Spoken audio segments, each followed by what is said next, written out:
Komiti mar NG-CDF mar Alego-Usonga odiochieng' ma kawuono ochiwo omenda maromo milion 13.9 ne basari mag skunde sekondar mag dak kod mag jopuonjre manigi ng'ol. E kindeni mani chiwo basarigo, apisa mar NG-CDF Amos Apollo yango ni kuom omendago milion 12.9 biro konyo jopuonjre manie skunde sekondar mag dak ka milion 1 modong' biro konyo jopuonjre manigi ng'ol. Nomedo yango ni jopuonjre 1,390 yudo konyno ka jopuonjre ka japuonjre yudo omenda maromo shillings 10,000.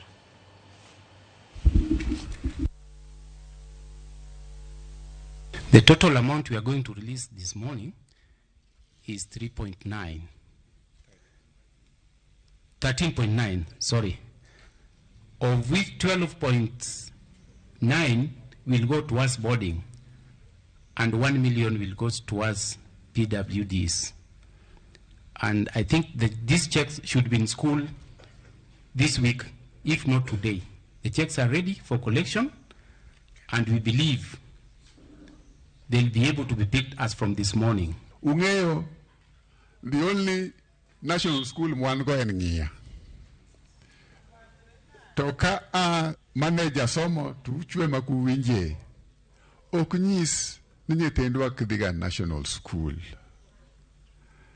Ngia be nyithendwa ntie.